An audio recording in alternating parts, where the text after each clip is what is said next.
Assalamualaikum warahmatullahi wabarakatuh.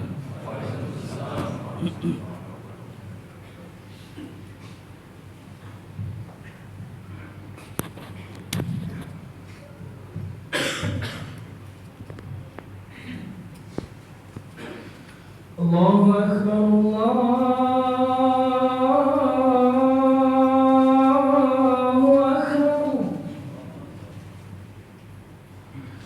Allahu Akbar, Allahu Akbar.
Alhamdulillahirabbil alamin.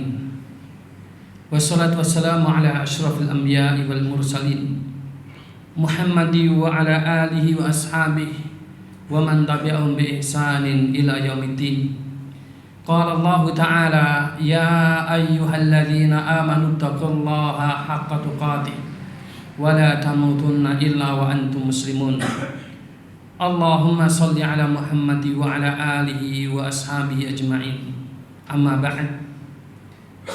Jamaah Jumat kaum muslimin yang dirahmati Allah Azza wa Jalla, kita bersyukur kepadanya atas segala limpahan nikmatnya kepada kita, sehingga Allah mudahkan kita untuk melaksanakan sholat Jumat berjamaah di masjid yang penuh dengan barakah ini.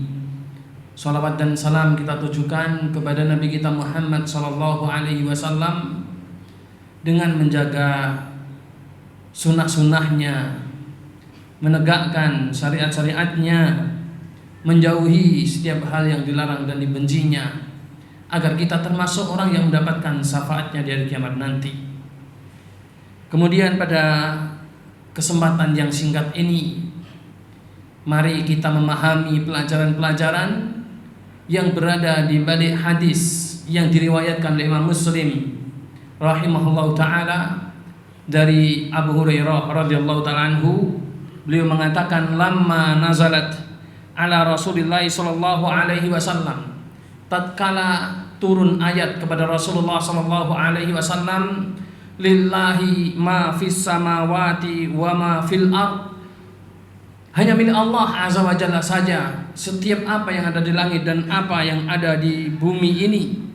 Wa in tubdu ma fi anfusikum, dan jika kalian nampakkan apa yang ada dalam hati-hati kalian, au tukhfuhu, ataupun kalian simpan, tidak nampakkan, kalian sembunyikan apa yang ada dalam hati-hati kalian, yuhasibukum bihillah, maka Allah Azza wa Jalla akan menghisapnya nanti di akhirat nanti. Allah Azza wa Jalla akan menghisapnya di akhirat nanti. Surat Al-Baqarah ayat 284. Tatkala turun ayat ini, istadda dzalika ala ashabi Rasulillah sallallahu alaihi wasallam, maka para sahabat sudah mulai risau. Ya, mereka sudah mulai risau. Fa'atau Rasulullah sallallahu alaihi wasallam, kemudian mereka mendatangi Rasulullah sallallahu alaihi wasallam, thumma baraku ala rakbi, kemudian mereka pun sambil menunduk-nunduk di atas lutut mereka. Faqalu, kemudian mereka mengatakan, ya Rasulullah, wahai Rasulullah, kullifna minal a'mali manutik, turun kepada kami at-taklif, beban syariat yang kami mampu. As-salah, seperti solat, kami jalankan solat. Al-jihad, turun ayat jihad, kami pun mampu untuk melaksanakan jihad. Wasyam, puasa, wassadaqah, dan juga sedekah, kami mampu untuk melaksanakannya. Waqad unzilat alaika hadhil ayah wa la nutikuha, namun pada hari ini telah diturunkan kepadamu satu ayat ini yang kami rasa kami tidak mampu untuk mengamalkannya.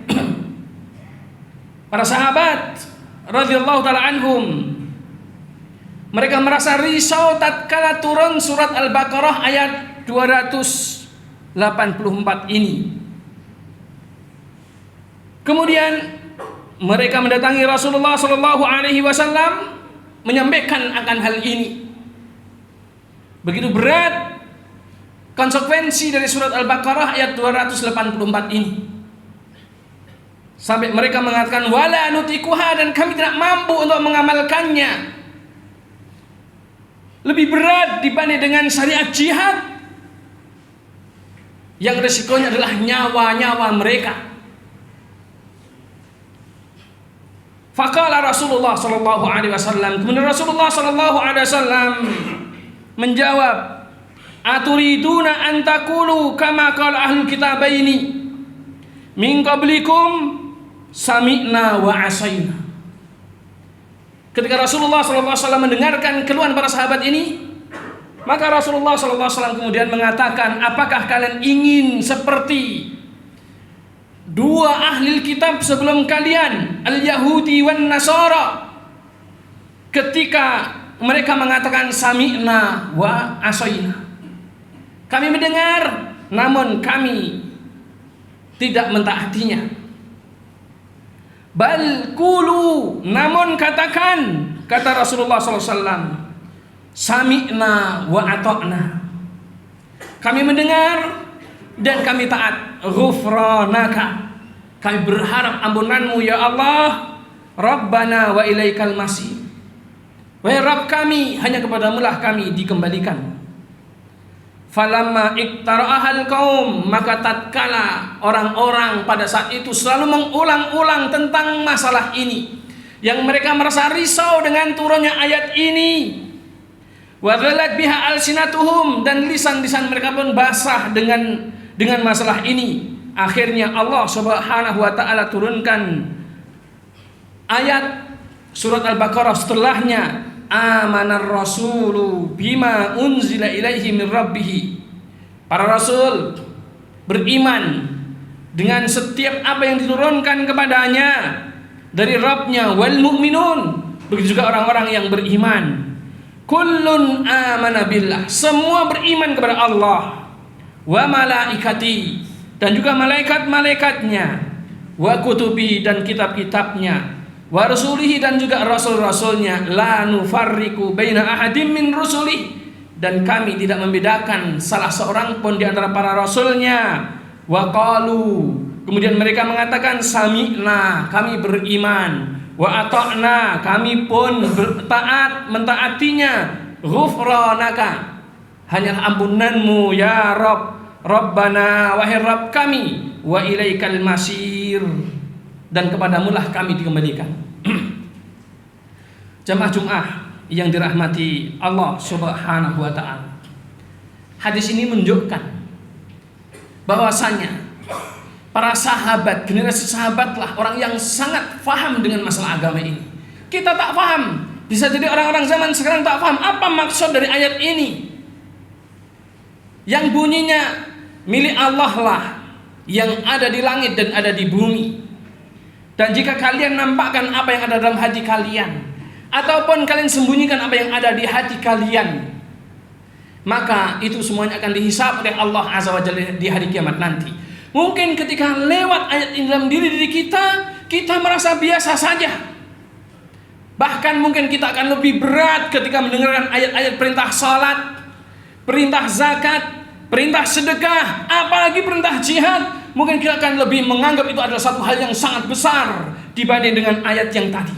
Namun para sahabat Rasulullah SAW, mereka menganggap perintah jihad, perintah salat, perintah zakat, perintah sedekah, semua itu lebih kecil perkaranya dibanding dengan ayat surat Al-Baqarah ayat 284 tadi. Kenapa seperti itu? Karena mereka adalah orang-orang yang sangat paham dengan masalah agama ini. Sehingga ketika kita mau memahami agama ini, mari kita berkaca dengan mereka. Apa sih sebenarnya pelajaran di balik dari ayat ini? Sidang jemaah Jum'ah yang dirahmati Allah Subhanahu wa ta'ala, siapa sih yang bisa selamat dari kemaksiatan-kemaksiatan yang ada dalam jiwa, yang ada dalam hati kita? Maka tak ada seorang pun yang bisa selamat. Kenapa? Karena syaitan, dia akan selalu membisik-bisikkan kemaksiatan dalam hati ini. Entah itu kemaksiatan yang sifatnya kecil maupun kemaksiatan yang sifatnya besar. Bahkan terkadang terlintas dalam hati ini untuk berbuat kemaksiatan dan sebagainya.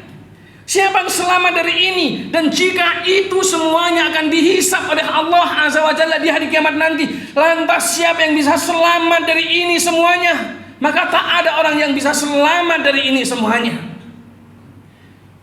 Disitulah para sahabat beratnya untuk menyembunyikan sesuatu yang ada dalam hati ini. Namun Rasulullah SAW menyampaikan bahwasanya suatu keburukan yang ada dalam hati ini, ketika belum diamalkan, maka dia belum ditulis sebuah keburukan. Itu luar biasanya di situ. Syariat Islam sungguh indah sekali. Keburukan, kemaksiatan yang muncul dalam hati namun belum diaplikasikan dalam perbuatan, maka Allah tidak menuliskan sebuah dosa. Ikhwani fiddin yang dirahmati Allah Azza wa Jalla. Pelajaran yang berikutnya adalah sikap para sahabat. Tatkala beliau memahami masalah ini ada satu yang berat, kemudian mereka mendatangi Rasulullah SAW. Ya Rasulullah, kami dibebani dengan perintah salat, perintah zakat, sedekah, jihad. Kami mampu mengamalkannya, namun ini kami tidak mampu. Apakah perkataan seperti ini benar menurut syariat? Memang terkadang ada syariat-syariat yang terkadang kita tidak mampu. Tapi apakah kemudian ucapan bahwasanya ya Rasulullah kami tidak mampu dengan ayat ini, benarkah ditinjau di syariat? Rasulullah SAW kemudian mengatakan, aturiduna an taqulu misla ma qala ahlul kitabaini min qablikum. Apakah kalian wahai para sahabatku, kata Rasulullah, mau seperti orang-orang ahli kitab al-Yahudi dan Nasrani? Mereka mengatakan sami'na wa asaina. Kami mendengar namun kami tidak mampu untuk mengamalkannya. Kami tidak akan mengamalkannya karena kami tidak mampu. Jangan, nggak boleh rupanya perkataan seperti ini. Qulu, kata Rasulullah SAW. Rasulullah mengatakan, katakanlah sami'na wa ata'na.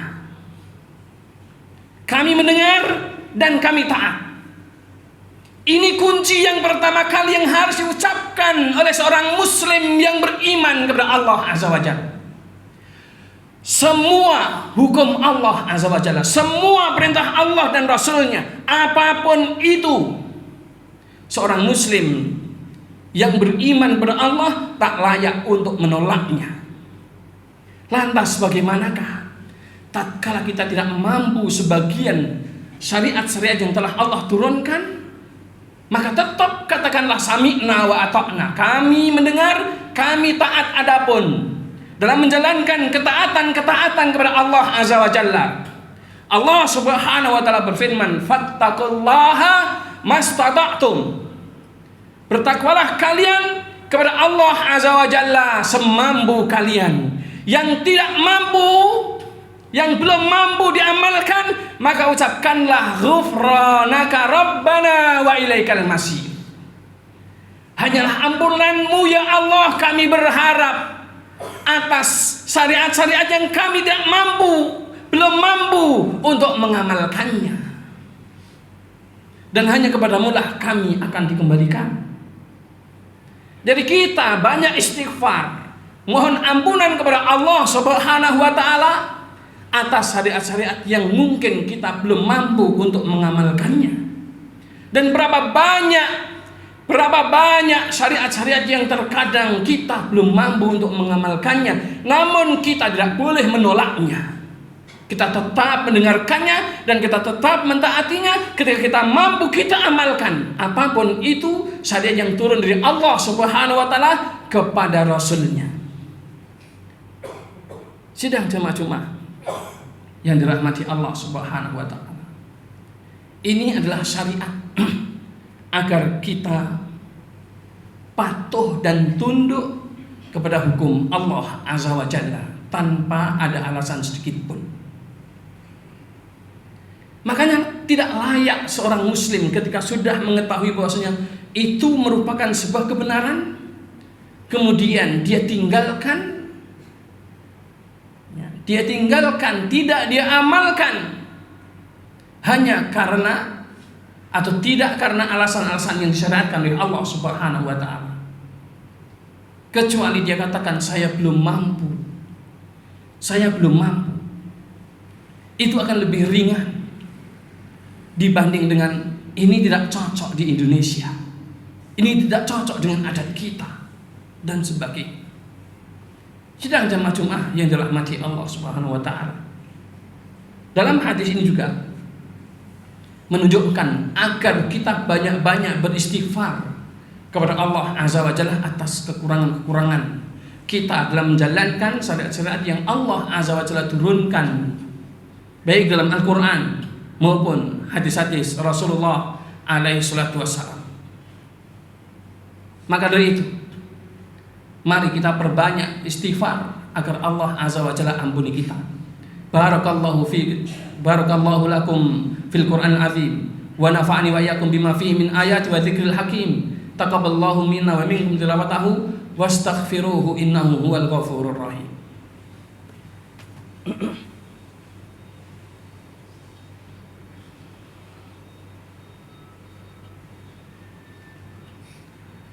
Alhamdulillah wassalatu wassalamu ala Rasulillah wa ala alihi wa ashabihi wa man walah. Qala Allah Ta'ala ya ayyuhalladzina amanu taqullaha haqqa tuqatih wa la tamutunna illa wa antum muslimun. Wa qala ta'ala fi ayatil ukhra innallaha wa malaikatahu yusholluna 'alan nabi ya ayyuhalladzina amanu shallu 'alaihi wa sallimu taslima. Allahumma shalli 'ala Muhammad wa 'ala ali Muhammad kama shallaita 'ala Ibrahim wa 'ala ali Ibrahim wa barik 'ala Muhammad wa 'ala ali Muhammad kama barakta 'ala Ibrahim wa 'ala ali Ibrahim fil 'alamin innaka Hamidum Majid. Allahumma ighfir lil muslimina wal muslimat wal mu'minina wal mu'minat al ahya'i minhum wal amwat innaka sami'un qaribun mujibud da'awat. Rabbana zalamna anfusana wa illam taghfir lana wa tarhamna lanakunanna minal khasirin. Rabbana ighfir lana wa li ikhwanina alladhina sabaquna bil iman wa la taj'al fi qulubina ghilla lil ladzina amanu rabbana innaka raufur rahim. Rabbana arinal haqqa haqqan warzuqna ittiba'ah wa arinal batila batila warzuqna ijtinabah. Rabbana atina fid dunya hasanah wa fil akhirati hasanah wa qina adzabannar. Wa sallallahu ala khairi khalqihi Muhammadin wa ala alihi wa sahbihi wa sallam. Subhana rabbika rabbil izzati amma yasifun wa salamun alal mursalin walhamdulillahi rabbil alamin. Aqimis shalah.